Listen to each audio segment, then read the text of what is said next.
Outstanding, Arlen, and thank you very much to IPA for making this available. By way of quick introduction, I'm a former school paraprofessional. I taught regular ed and special ed. I was in administration, and then for 6 years, I went off and taught full-time at the university, courses for teachers going back to be principals and superintendents and business managers. And so what I frequently see is that principals sort of look like middle managers in most organizations. They really have to do a lot of things that are designed outside of their office, yet they have to get people to come along. So the concept about influence is getting people to do what you want them to do when they don't really have to do it. For 12 years, I worked in special education cooperatives where I worked with hundreds of principals and dozens of superintendents. And I saw that some were more effective in their districts and their jobs than other places. That's what I've pulled together for you here today. Hopefully you have downloaded this worksheet. It's a Word doc that Arlen sent out in the pod. And I want you to be able to take a look at that, because if you can identify what you want under question 1, as we move down through these slides, I'm hoping that you'll be able to pick up some ideas about how to apply the material that you're seeing. The research on adult learning says that if you listen and see and write, that your chances of actually learning the stuff and using the stuff go up dramatically. So that's why I've done this piece. So if you would take a minute right now and do one of two things, maybe even both. Identify an answer to question 1 on this desired influence worksheet. Excuse me. And then type in where you want that in the chat box. If I could see what a few of you are looking for, I would be better off. Let's take a minute, let you fill out the worksheet, and if a couple of you could type in where you want more influence in the chat box, that would be great.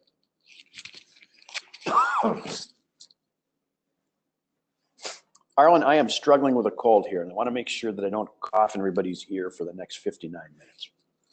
Oh, no problem. Just lean away from your computer anytime you got a cough. There you go.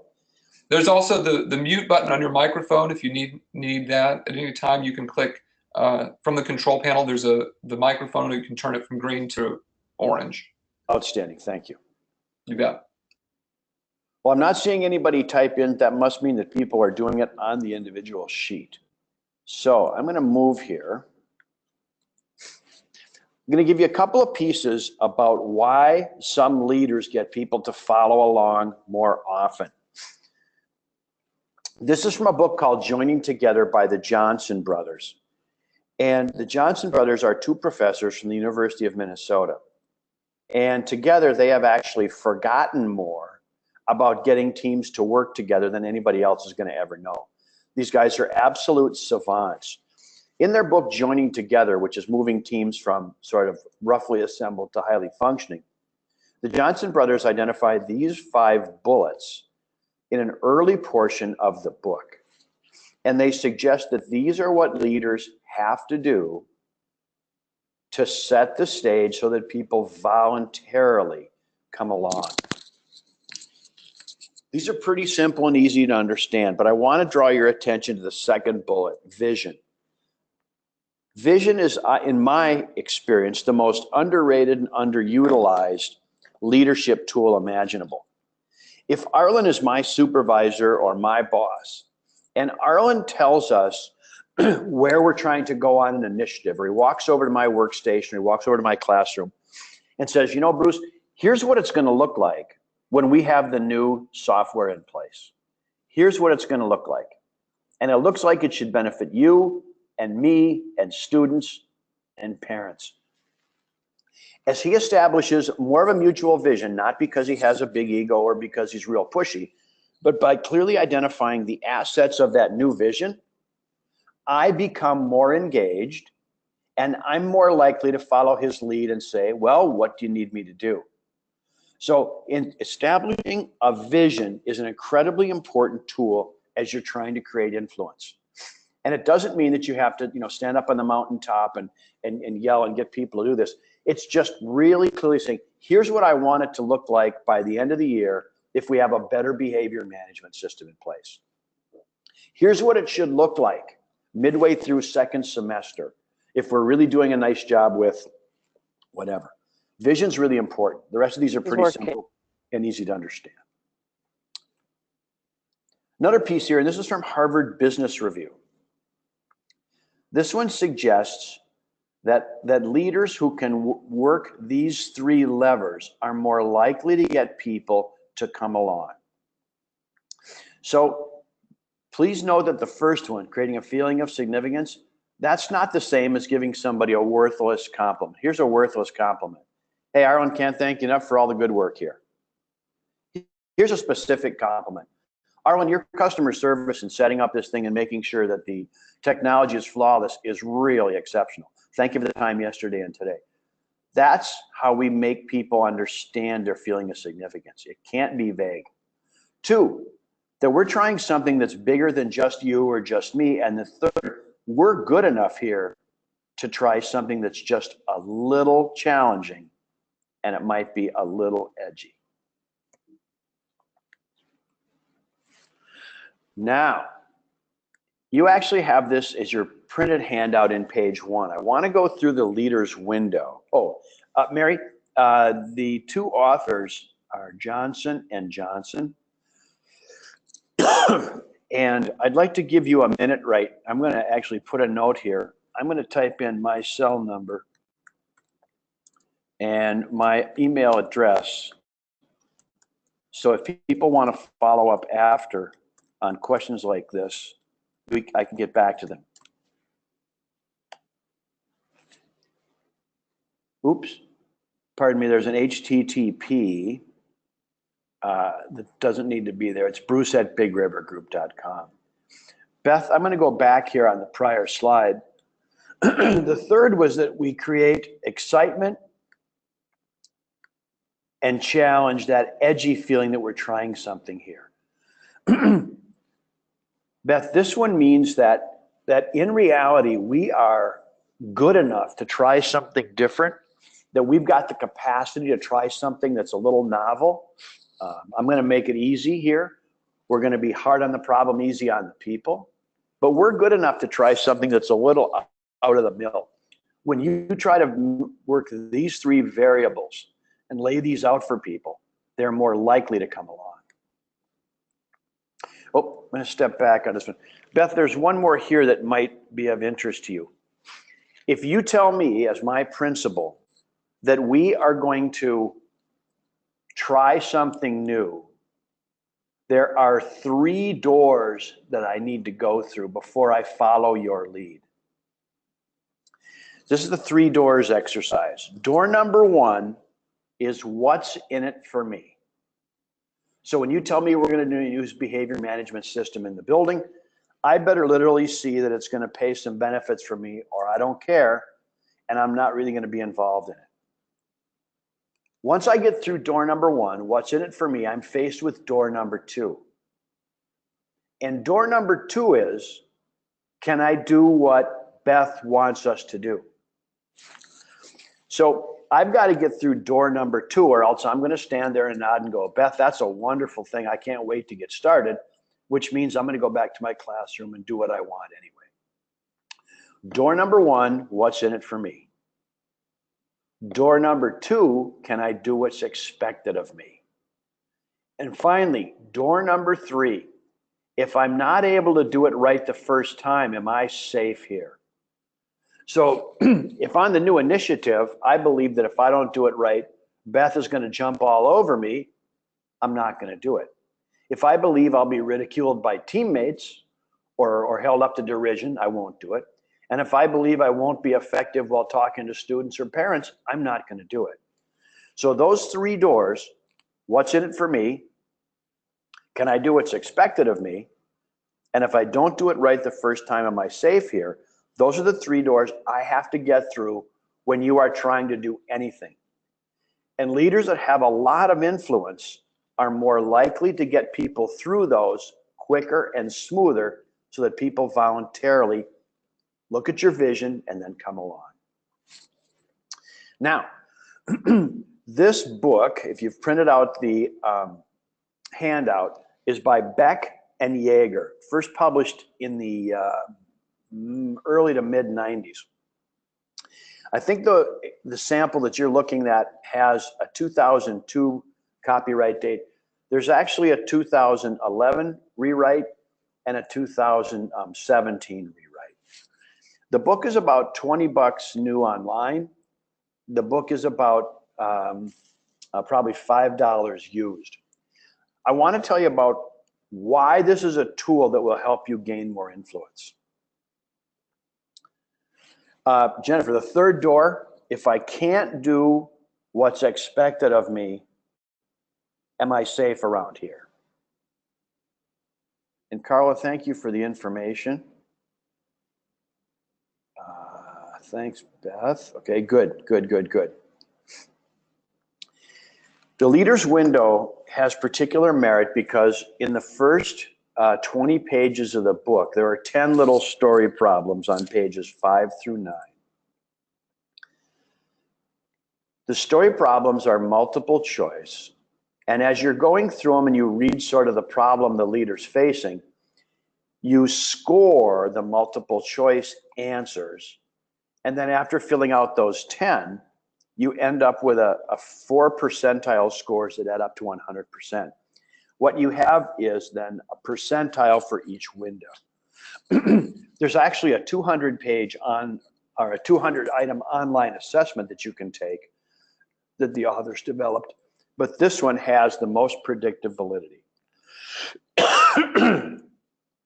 So when you answer those 10 problems, you end up with 4 percentile scores. And if you've been in my conflict and difficult people workshop, you've seen this. But I want to talk to you about how to use this to create influence.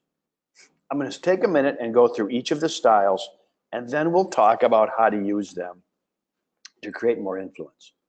Window 1 says we're doing this my way.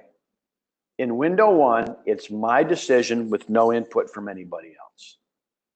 Window 1, I'm making the decision. This is high on quality control. It doesn't take long. However, there's not a whole lot of employee engagement.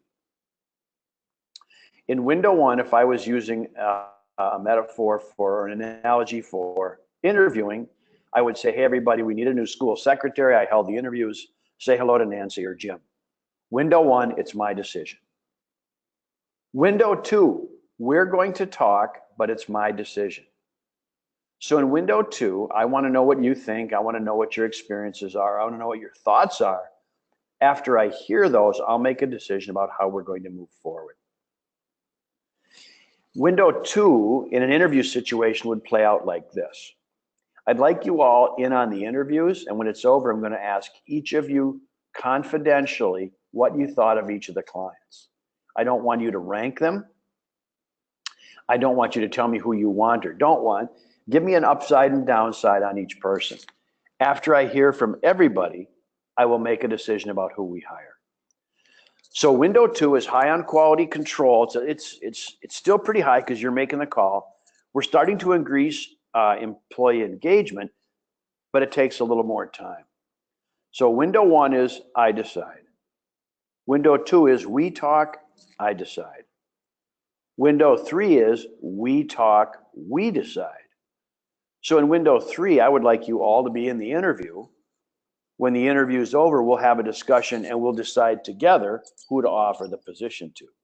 Even though I'm the principal and I can outrank anybody, I won't do that because we're going to make our decision together. Now, this is real high on employee engagement. Quality control is a little lax and it certainly takes more time. Window 4 is you decide. So I'm going to give the hiring responsibility to a small team. The small team is going to hold the interviews. And by golly, when it's over, I'm going to green light whoever you guys want to pick. Here's how leaders develop influence with this tool.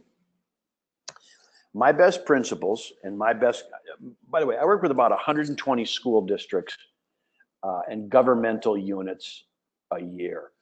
I also work with some private businesses. In my best organizations, where the leaders really get it, they draw this on a whiteboard in their office or have it up on the wall, and they teach everybody in the organization about what these styles mean. So, for example, if I have to hold a staff meeting and tell people what's coming down the line, I might say, hey, everybody, we don't have any input on this, but we're going to have to do X or Y or Z. We got a district initiative. We have to do it. That's window 1. However, this part of it is wide open. So let's work in window 3 and figure out how to make this part fit best for our building. The idea here is that if people around you and the people that you supervise understand which window you are in and why, you gain influence as a reliable leader. Let me give you an extreme example in window 1. In window 1, if I had to say to the staff, by the way, everybody, you were not around yesterday at 5. Superintendent came down. We talked about a big blow up that happened somewhere else in the district. From here on out until next Friday, if that issue shows up, here's exactly how we're going to handle it. Now, I feel real bad that I didn't get a chance to run this by anybody else, but it was real late in the day and I had to make the decision with the superintendent. So in reality, we're going to have to handle it just this way with no other employee input. However, Friday afternoon, I'm going to put 6 people together and we're going to talk through how to best handle it from Monday on. So in window 1, if I could use what's called a sunset, it means that I used window 1 to solve a problem, and I want to come back and get more feedback later, and so we're going to sunset my decision.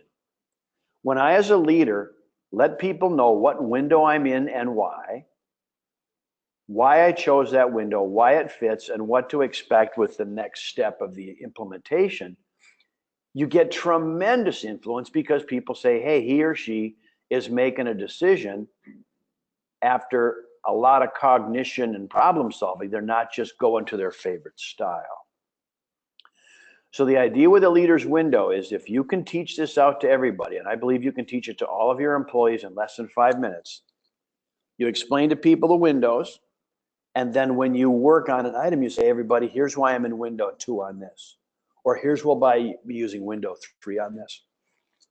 One of my favorite elementary principals actually now has people walk up into his office, stick their finger on window 2 and say, hey, Jeff, I need to tell you what's going on and you better tell me how to handle it. And I've got about 3 minutes before I have to get back to my classroom.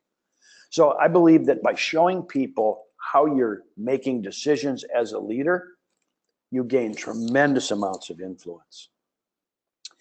The first half of the book is an unbelievably clear discussion on each chapter. So each chapter has about 30 pages and it contains examples of people who've done the job really well. So for example, in window 1, it shows examples and explains why people have used window 1 and made it work. They also throw some examples in that chapter about people who use window 1 and it didn't work out very well at all. Those come across as case studies that are labeled as anonymous, or they don't let you know who the organization was or the person. But providing a lot of contrast in the examples from what worked and what didn't work in using a style, it helps us as readers learn how to use it. So the first half of the book has a chapter on each style, about 30 pages each. The second half of the book is how to put it in play. So again, when we share the backstory about what these styles are and why we're using them, it helps people follow along and have more faith in us and gives us more influence. Let's take a minute and see if anybody wants to type in a question about the leader's window. I'll answer those and then we can move on.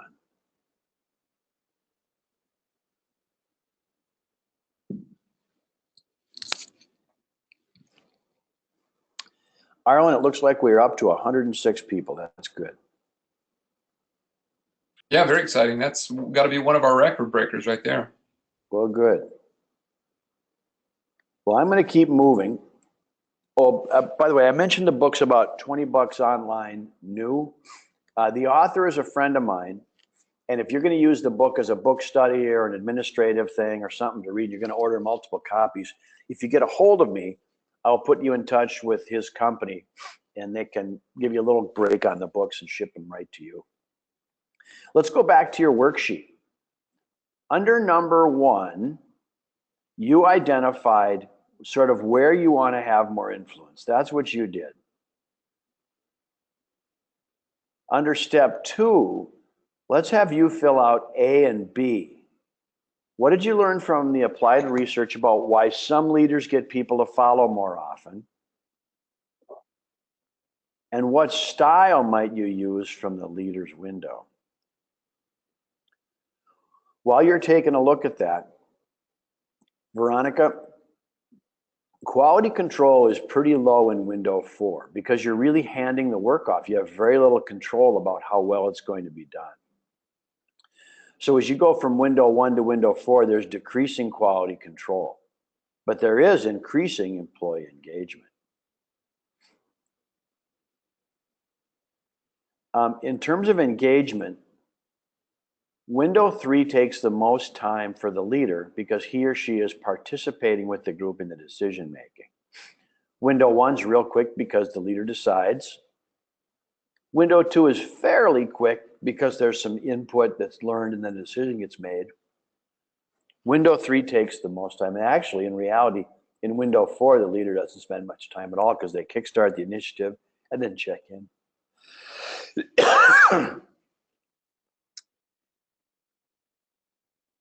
All right, great. Thank you. You're welcome. All right.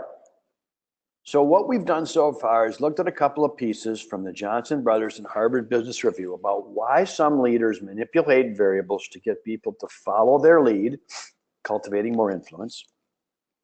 We looked at the model called the leader's window, which, if used correctly, gives people a context for what we're doing. I think this is kind of like a 4th grade math problem. If you're a student in my class and you come up with the right answer to a math problem, I'm going to give you 1 point. But if I understand how you got the answer and how you built the answer and the mechanics of getting it, you're going to get all 5 points.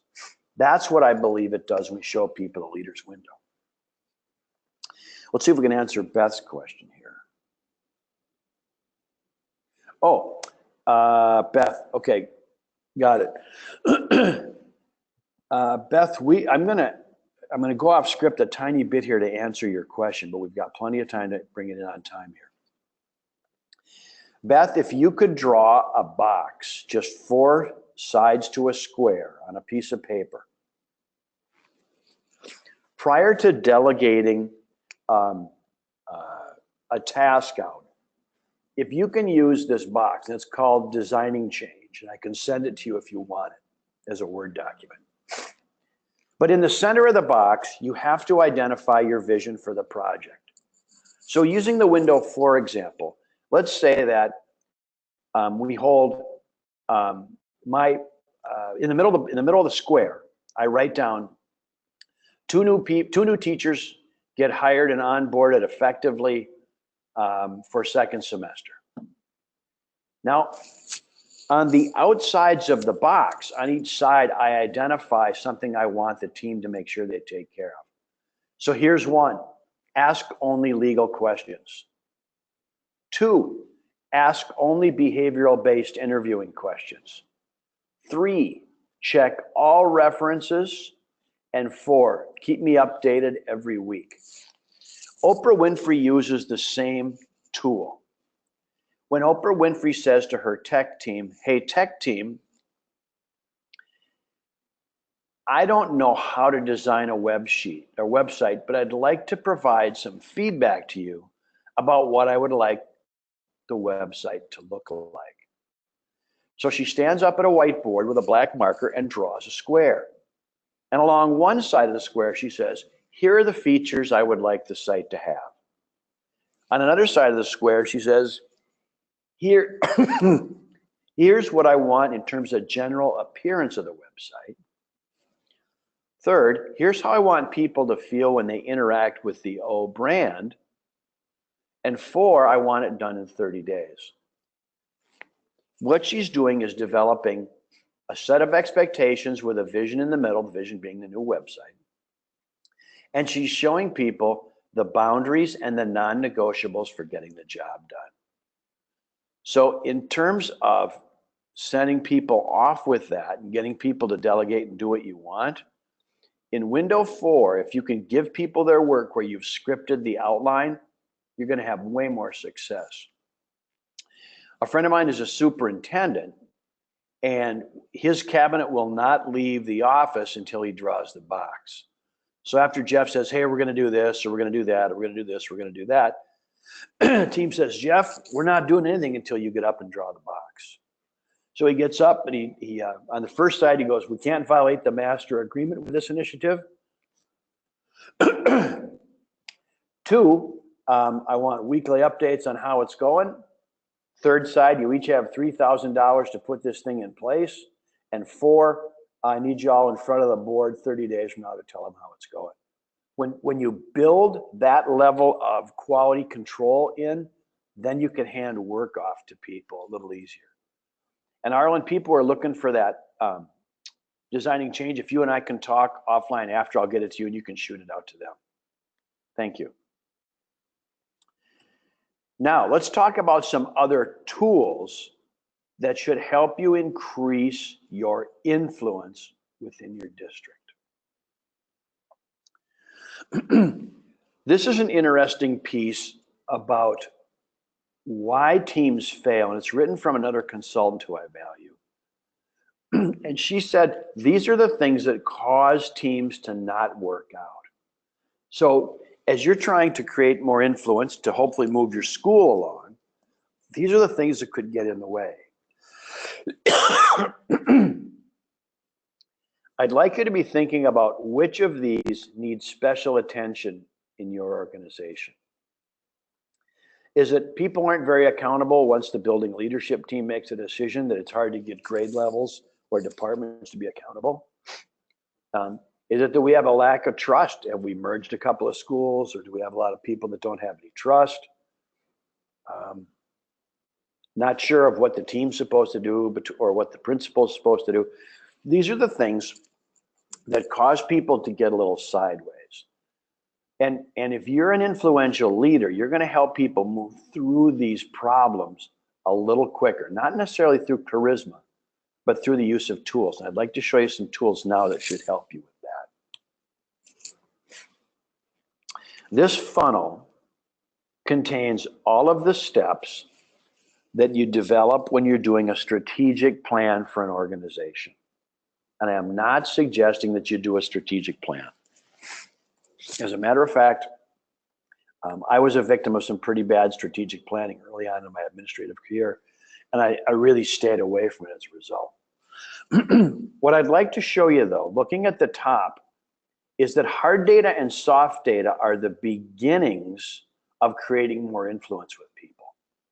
For example, if it's bouncing around in your staff lounge that kids are out of control this year, and we're having a lot of problems and administration's not doing their job, if you could actually assemble some data that describes what is happening in terms of referrals, in terms of days out of school, and compare them back to 17, 16, 15, and 14, that's hard data. And I believe that hard data is respected by most people in the place. Not the agnostics necessarily, but most people understand what hard data is for. Soft data is when we let people have some input about what they're thinking. I'm going to show you a tool to do that. I've spoken already about the power of vision. Here's where we're going to go after we roll out the one-to-one. Here's what it's going to look like with a better behavior management system in place. Here's what it's going to look like as we're doing better reporting out to parents online. Priorities are front burner items that need time and attention. Goals are the specific ways to do the priorities, and the detailed work plans provide detail to anybody downstream that has to do some work. A question for you right now. Given the influence you want to have, might you be best served by using data? Might you be best served by refining or creating a vision? Might you be best served by getting people down to identification of priorities or goals? Because you don't have to go through this sequentially. You can use these tools out of order. Let's take a look in specific at some ways to use these tools. You have this as a printed handout. It's labeled page 2. And this is a tool that we use that lets us collect soft data.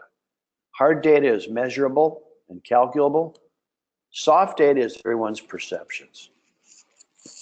So let's assume that one of the problems right now in your building is behavior management. What I would want to do is I would take everybody in the building, so let's just say we have 50 employees. I would hand out a deck of cards and give everybody a card. I would say, aces, you guys work together, kings work together, queens work together, and jacks work together, all the way down the line. And I want you to use this worksheet as we think about behavior management in our building. And let's look back 3 years. In the top left corner, tell us what we've done over the last 3 years that was intended, that had a positive outcome.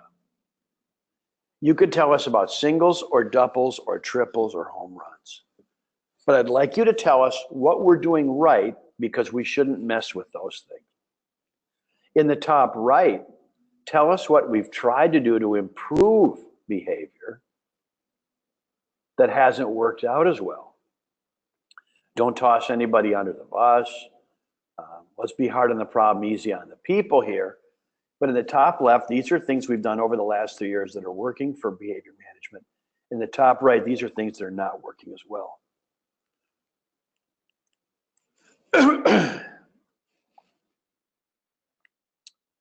Lower left, what's going better than we anticipated? Out of all the things we've done over the last 3 years in behavior management, what's going better than we might have anticipated? And in the bottom right, what are the things that we couldn't predict that got in the way of progress? If you are known as a leader who lets people speak their mind safely, you gain tremendous influence. And I'm sure you realize already, this is a worksheet. And if I told you that you had a 9 and to go find the other 3 9s and sit down in 20 minutes, fill this out, you would probably do it. So when leaders set people up for success in meetings and solving problems, they gain more influence. If I know that you run a meeting in your building and I'm one of your teachers, where people are going to get heard and not picked on, where crazy ideas aren't going to get followed up on, and we're going to continue to do the right things for kids, you gain a lot of influence. So when you break people out in small groups, no one has to address the entire crowd. Indeed, what happens is people talk in small groups. I will tell you 2 other benefits of doing this in small groups.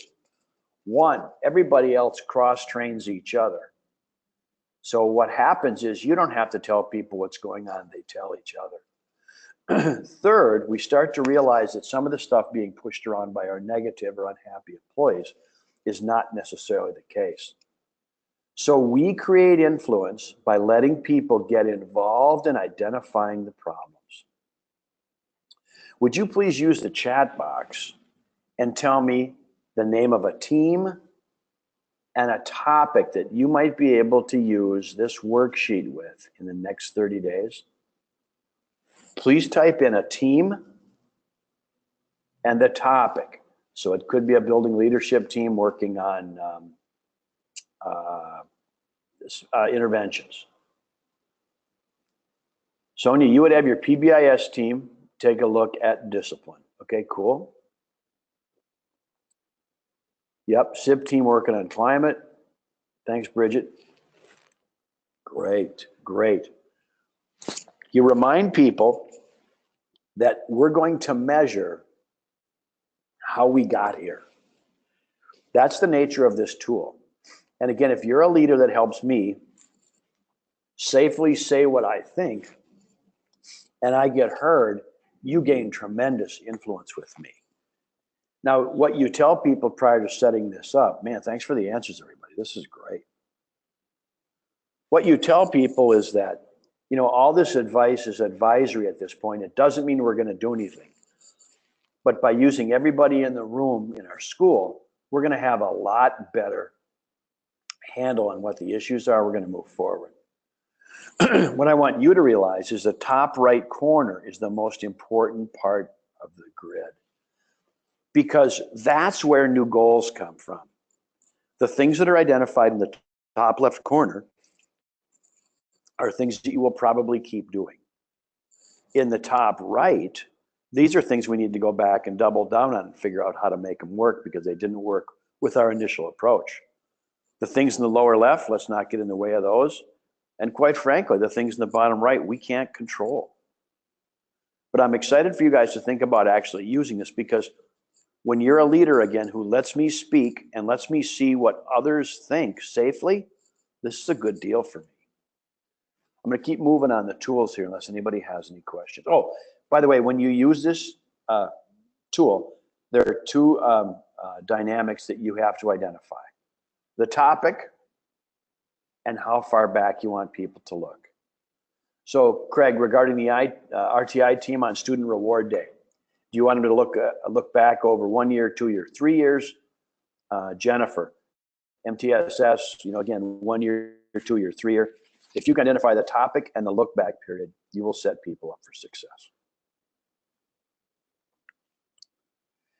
Now, vision is where you're trying to go. Vision is a more perfect destination. So here are some sample visions from school districts. And it's not important that you memorize these or anything. I just want to show you how simple a vision can be. So Columbia Heights is the district immediately north of Minneapolis. And if you're not crazy about the Minneapolis schools as a parent or a student, you can actually put your kid on a city bus at no charge and they'll run and drop the kid off in Columbia Heights. So Columbia Heights is about 50% open enrollment here in Minnesota. That's their picture of what it looks like if they're doing their job right. That's their new destination. Sun Prairie, Wisconsin is a little east of Madison, Wisconsin. And Scotland, South Dakota has about 35 employees in the entire district in the southeast corner of South Dakota.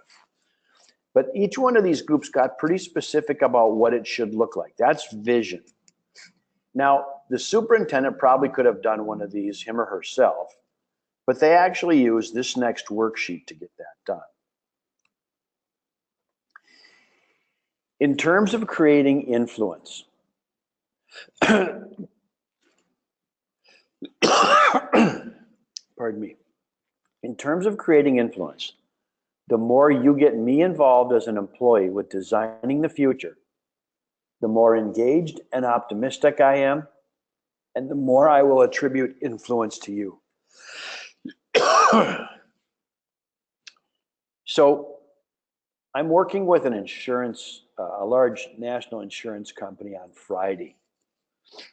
And this is a regional group, and each person that owns an insurance agency is going to identify what their insurance agency should look like 5 years out. So each person is going to have the luxury of doing it for themselves and then check it off with their supervisor. If you were my staff and we had 50 people, I would deal out the cards again.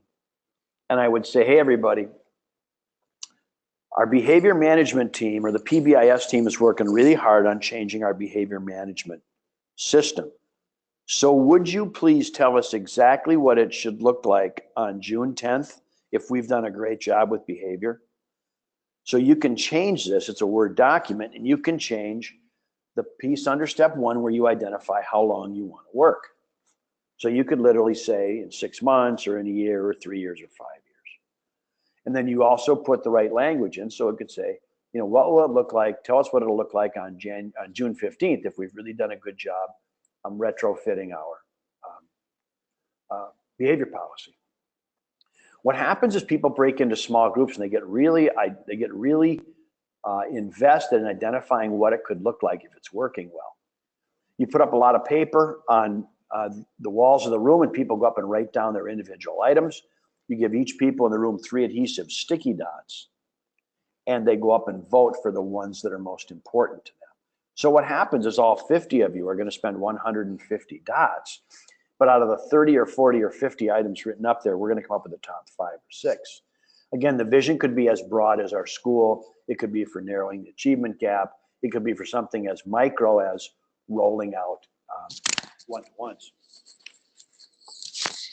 Now, the most important part of these tools, though, is the second half of this page, because priorities are what we're going to work on to get the vision done. So the group that I'm working with, the insurance company, the regional director filled in number 1 for everybody. And she said, have succession planning conversations with each of your salespeople to figure out who's going to buy your practice over the next 10 years. So she said, here's one thing that's a given. Each person, though, is going to identify the other things that they would like to work on. When you let people get involved in step 1 in identifying where we're trying to go, and you let people get involved in step 2, helping us pick the best route to get there, you create incredible influence because you're letting people help drive the car. Now, I will tell you that if there are 50 of you in the staff and you spend your 150 dots, I guarantee you somebody's going to put a priority and we ought to get a raise. Every time I've done that in a strategic planning session, it didn't get enough dots to matter because people realized getting a raise is so clearly out of their control that it would be a waste of time to put the dots on it.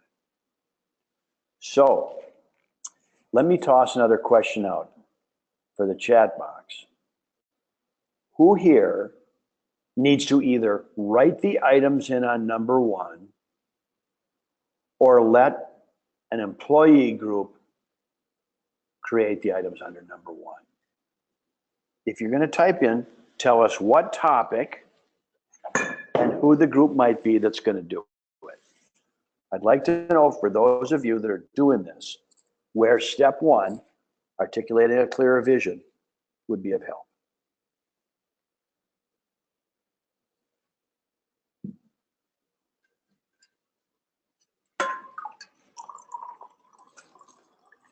Not seeing a lot of typing in the chat box.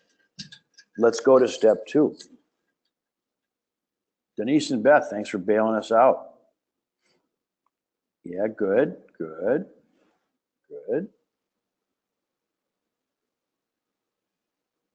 Yeah, let an employee group do it. Team leaders with feedback from team members. Yep. Tech committee. Good. Let me ask the follow-up question. Who here's got a group that would benefit from doing step 2 on an initiative, whether the district lays out the initiative or the vision, whether the district or the state or you or the team, who's got a group right now that needs to identify some priorities on an initiative? Priorities are clear agreement on what are the front burner items.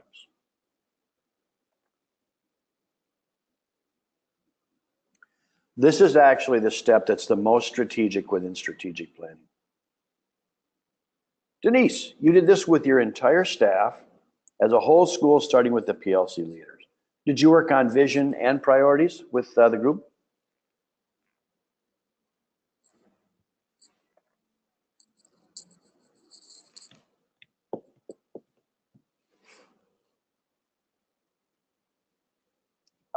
Gary, yep, good. Julie, absolutely. Julie, I view priorities as what I call front burner items. So they really are action items. Now we actually need to drill down and develop a specific blueprint for each one. But anything that we identify as a priority, is something that we commit to giving more time, more attention, and probably more resource over the next 6 months to a year. So that's exactly what a priority is. A priority is a front burner item. So in reality, Julie, I think priorities and action items are probably just about the same. They're not quite goals yet, because if my priority is improve the website, my goal might be to have bids by 3 vendors back in 30 days. So I use the word priority and then goals, and you've got that in that funnel. Marianne, looks like you would do PLC and Tech Committee, MTSS, and Ed. Got it. In terms of the MTSS network, good. Great. Say, Bridget, one thought about this thing. If you were to do hard data and soft data, that 2x2 grid with everybody, if you do that with everybody, then the team leads are held harmless. Because if the team leads start and do their work first, it's easy to have people complain and go, well, see, they don't know what's going on. But if you do the 2x2 grid first, and you come up with that stuff in the top right column and give that to the team leads, then people go, oh, I get it. They asked us what's working and not working. The team leads took on the things that are not working. I get it. So if you can consider doing it in that order, I think you'll give more traction to those team leads. Ladies and gentlemen, I'm going to keep moving here so we make sure we end up on time. You have this as handout 5. This is another tool that we use to get people to make progress as quickly as possible in the parameters that we want. So I just did a strategic plan for an athletic and activities program for a district. It was really fun. We had student surveys, a lot of input and information. Had a couple of focus groups, a lot of input and information. And then we brought a group of 15 together that had board members, booster club members, some coaches, and some current student athletes and activity members. And the AD, and we went through the whole funnel. We did the 2x2 grid and found out what's working and not working. We knocked out a vision. We knocked out a list of priorities. For each of the priorities, we identified this benchmark sheet. So one of the ones that they want to take on a priority is redefine and better describe and provide training for students elected to be captains. They were believing they're not getting quite as much out of their captains as they could. And some of the kids that were captains just sort of figured out what to do, and others were a little more reticent or a little shy, a little more introverted. So what the AD did is the AD filled in box number 1. Here's what I'd like to have when we're all done. I'd like to have clear job descriptions, a short training session laid out, and I'd like to have it in place for fall of 18. Then he commissioned a small group to get together, and they were going to fill out number 2 and 3. So for each of the key priorities that group came up with, and I can send you the information if you're interested, the AD got specific with box 1 and then handed it out to a subcommittee. Again, this is a worksheet. People understand if box 1 is filled in, they have to do 2 and 3. Box number 1 is actually kind of a micro vision. Here's what I want to have happen in this initiative. This tool is how we hand work out to people so they can do better work with less confusion, less chaos, less conflict, and feel better about the work they're doing. Does anybody have an initiative right now where you might gain some traction by handing this to a team where you've already filled in box number 1? If so, would you please type it in for us?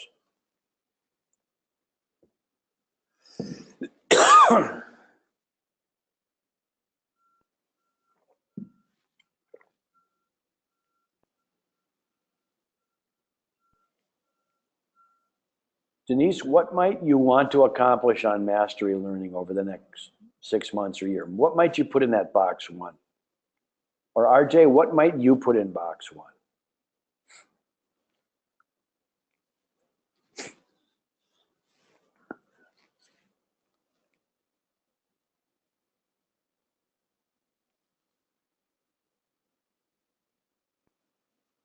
Scott, that's dynamite. That's dynamite. Good, good. You know, I mentioned to you earlier when you looked at the funnel diagram that in reality, you can use these tools out of order. You don't have to use them top to bottom. I have a number of people that just use this tool and say, here's what we have to get done, here's what we ought to get out of it. Every time you set people up for success in small meetings or in large meetings, when people believe they get heard, when people believe their opinions are validated, when people don't get attacked by others or put down, you gain influence because you're running a great meeting for people. And we're uniquely situated in schools to have people identify what's working, not working, how to move forward. That sort of hypothetical thinking is the undercurrent for the American curriculum, you know, problem solving. And so I think you're really allowing people to do what they do well.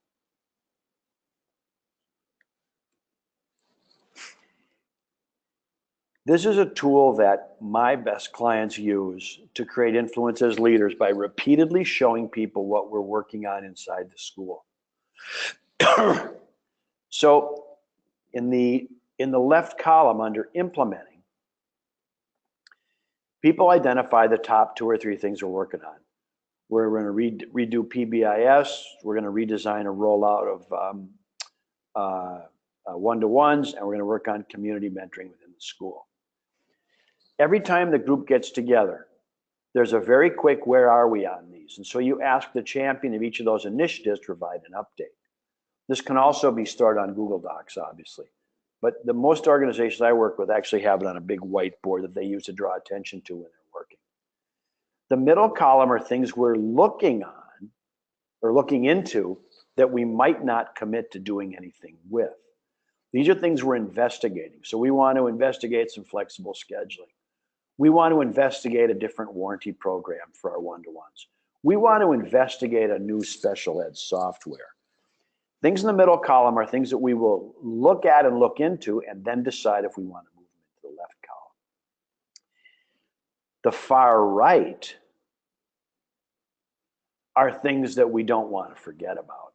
Hey, let's make sure we've got somebody ready to handle the annual student dinner. The implementing things are much more important. These are our big go-to action items. Middle column, things we probably want to learn about. And then third column, things we don't want to forget about. Lori, this is not one of the handouts yet, but I can send these all to Arlen. The 5 that I gave you did not include this one. Quick note for those of you following along. My website is bigrivergroup.com. Again, bigrivergroup.com. If you go to that website, you'll notice a spot called Links for Leaders. And every time a client or a friend or anybody goes there and says, hey, I'm interested in more material about how to better onboard millennials, we either find it from the site and send it to them, or we go out and dig it up and send it to them. Then we archive it on the website. It's our belief, well, thank you for sending that out, Arlen.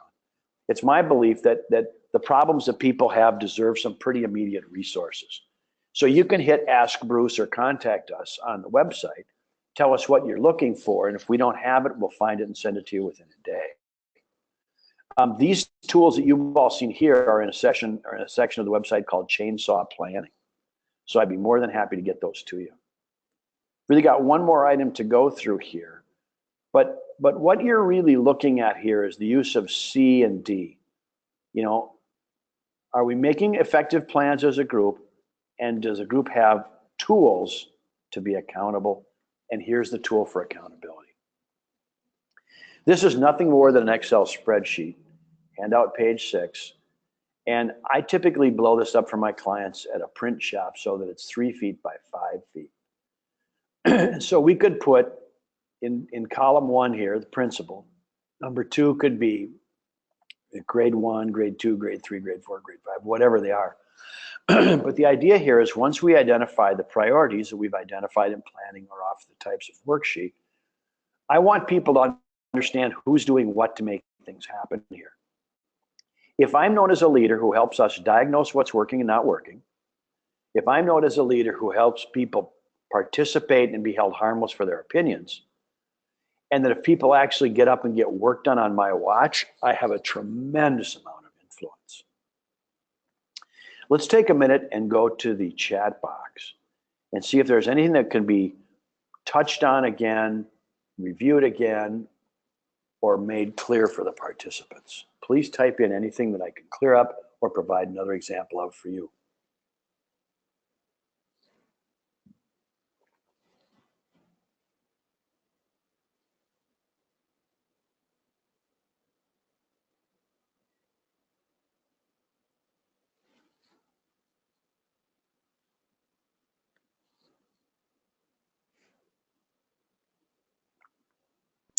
The last piece here is a project management sheet.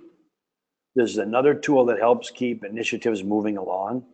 And where you're known as somebody who keeps initiatives moving, you gain a lot of influence.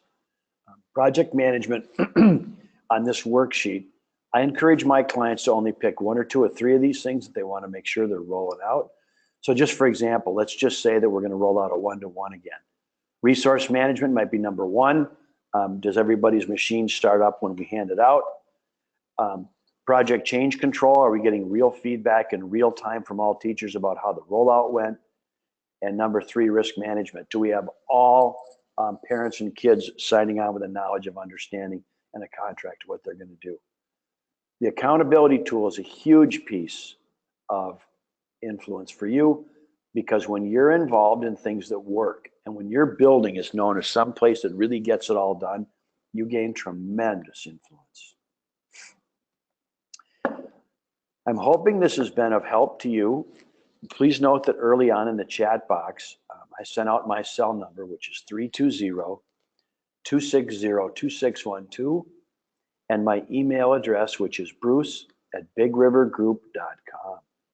I would like to be of help to you in any way that I can. So if you call and say, hey, give me one more example of this, or show me what that looks like filled out, or I got a couple of questions, please let me know how to do it. This was a pretty brief survey course on the topic of influence. I want you to be able to go out and hit a bunch of home runs. Please let me know how to be a help as you move forward. And there's some contact information that may help you out. Cheryl, the cell number